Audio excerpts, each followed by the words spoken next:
Hello everyone, welcome back to our channel. In today's video, I will share with you how to prepare animal physiology, which is unit 7 of your syllabus.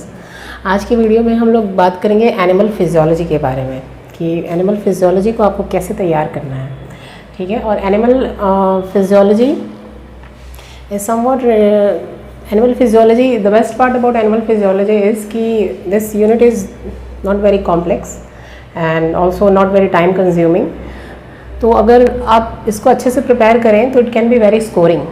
And number of questions की बात करें अगर हम, तो animal physiology से every time you can see around 4 to 5 questions in your part C in 4 marker questions and around 2 to 3 questions in part D.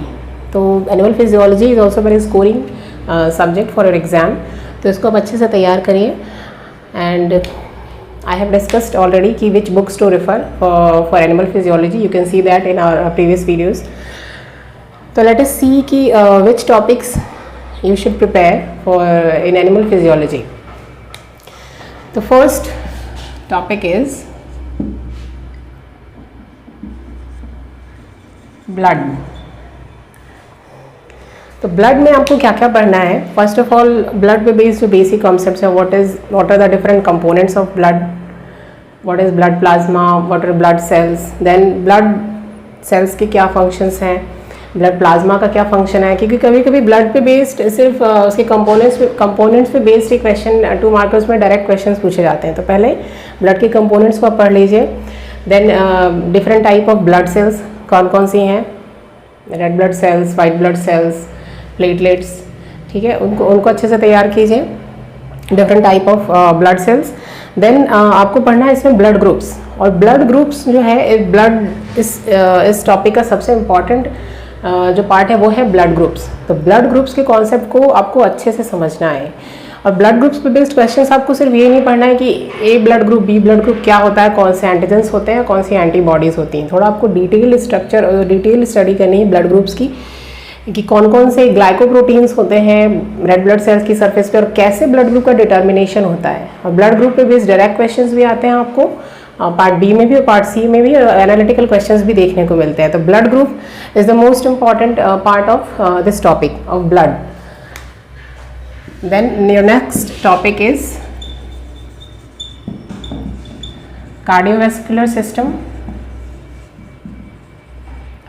Cardiovascular system में आपको पढ़ना है हार्ट क्या होता है, ह्यूमन हार्ट, उसका स्ट्रक्चर, जो पंपिंग मैकेनिज्म होता है, कौन कौन से चैम्बर्स होते हैं और कैसे ब्लड का सर्कुलेशन होता है within those chambers and heart से different parts of the body. तो हार्ट का स्ट्रक्चर, उसका पंपिंग मैकेनिज्म क्या होता है, कार्डियक साइकिल क्या होता है, कार्डियक साइकिल को अच्छे से पढ़िए। कार्डियक साइकिल कितने सेकंड्स का होता है, कैसे डिसाइड होता है, सिस्टोल डायस्टोल की जो टर्म्स हैं इनको अच्छे से प्रिपेयर कीजिए। कार्डियक साइकिल पे बेस्ड क्वेश्चंस क्योंकि आते हैं आपको, एनालिटिकल न्यूमेरिकल क्वेश्चंस भी कार्डियक साइकिल पे बेस्ड आपको पार्ट सी में रिपीट हो चुके हैं। तो कार्डियक साइकिल को आप अच्छे से तैयार कीजिए। देन कार्डियोवैस्कुलर में आपको ईसीजी जो इलेक्ट्रोकार्डियोग्राफ है दैट इज़ वेरी इंपॉर्टेंट। तो ईसीजी को आपको बहुत अच्छे से समझना है कि ईसीजी क्या होता है, कौन उसमें जो ग्राफिकल पार्ट है उसको अच्छे से समझिए। पी वेव्स क्या होती हैं, क्यूआरएस वेव्स क्या होती हैं, टी वेव्स क्या होती हैं, क्योंकि सिर्फ ईसीजी पे बेस्ड ही क्वेश्चंस आपको ऑल्टरनेटिवली सीएसआर में पूछे जाते हैं और कई क्वेश्चंस ईसीजी पे बेस्ड ही आ चुके हैं। तो आप ईसीजी को कार्डियोवैस्कुलर सिस्टम में सबसे अच्छे से तैयार कीजिए। ओपन सर्कुलेटरी सिस्टम क्या होता है, क्लोज सर्कुलेटरी सिस्टम क्या होता है, इसको भी समझिए। फिर डिफरेंस को भी थोड़ा सा पढ़ लीजिए कि डिफरेंट ऑर्गेनिजम्स में किस तरीके का कार्डियोवैस्कुलर सिस्टम होता है। Then your next topic is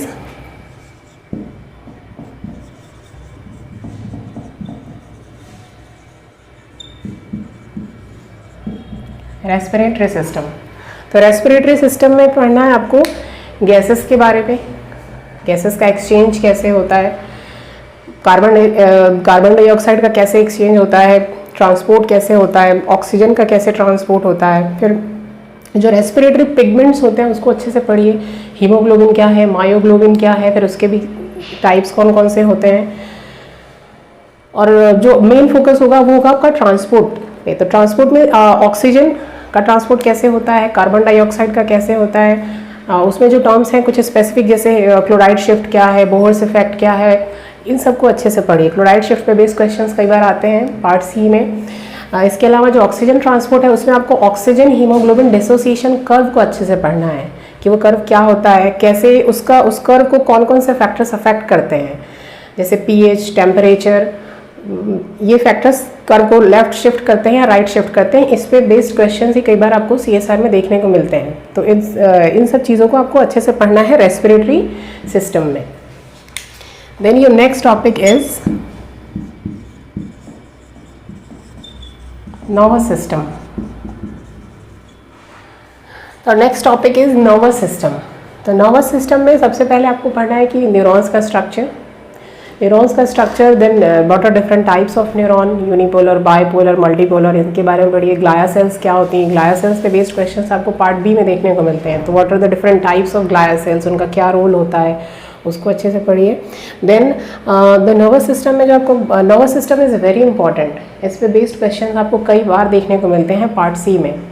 तो नर्वस सिस्टम में एक्शन पोटेंशियल का जनरेशन कैसे होता है, जो क्या मैकेनिज्म होता है for the generation of action potential, कौन से चैनल्स इन्वॉल्व होते हैं, sodium channels, potassium channels, leaky channels क्या हैं, वोल्टेज गेटेड चैनल्स क्या हैं, और एक्शन पोटेंशियल का जनरेशन कैसे होता है इसको समझिए। इसके अलावा एक्शन पोटेंशियल के जनरेशन में और कुछ जो रिलेटेड टर्म्स है, जैसे सॉल्टेटरी कंडक्शन क्या होता है, इसके अलावा रिफ्रैक्टरी पीरियड क्या होता है, तो इन सबको अच्छे से समझिए।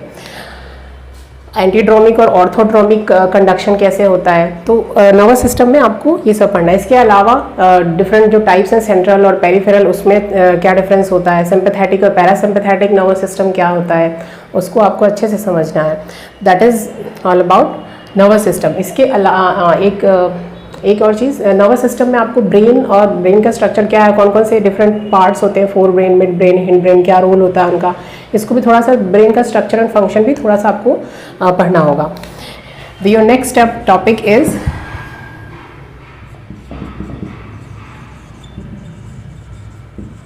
Excretory system.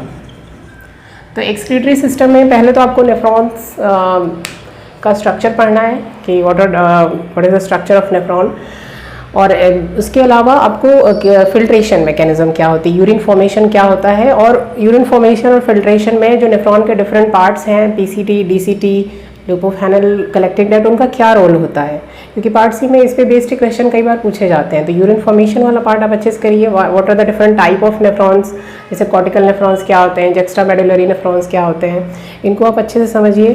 देन इसके अलावा एसिड बेस बैलेंस कैसे होता है, वाटर बैलेंस कैसे होता है किडनी में, इन सबको आज ग्लोमेरुलर फिल्ट्रेशन रेट क्या होती है, कैसे डिसाइड होती है, उसमें जो फॉर्मूला है उस पर बेस्ड कभी कभी क्वेश्चंस आते हैं। तो ग्लोमेरुलर फिल्ट्रेशन रेट को आप अच्छे से तैयार कीजिए।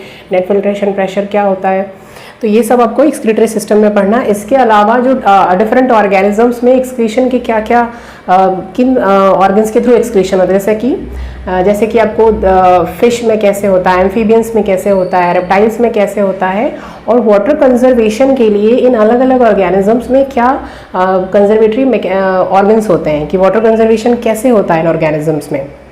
तो इन सबको आप अच्छे से तैयार कीजिए इन एक्सक्रीटरी सिस्टम। और next topic is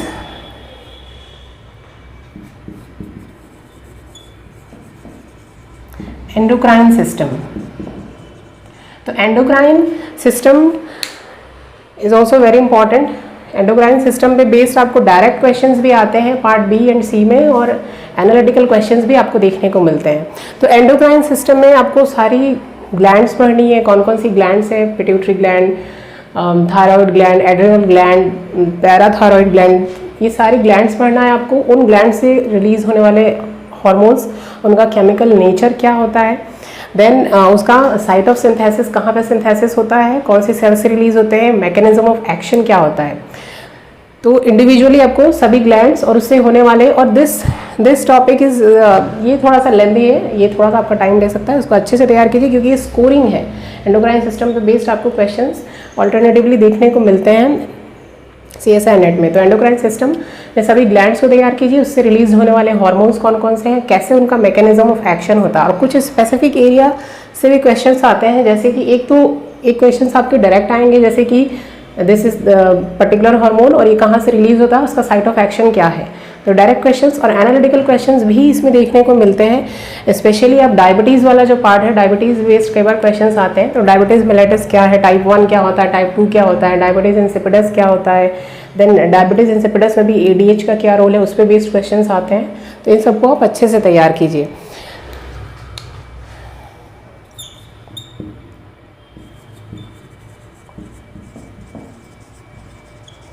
next topic is sense organs.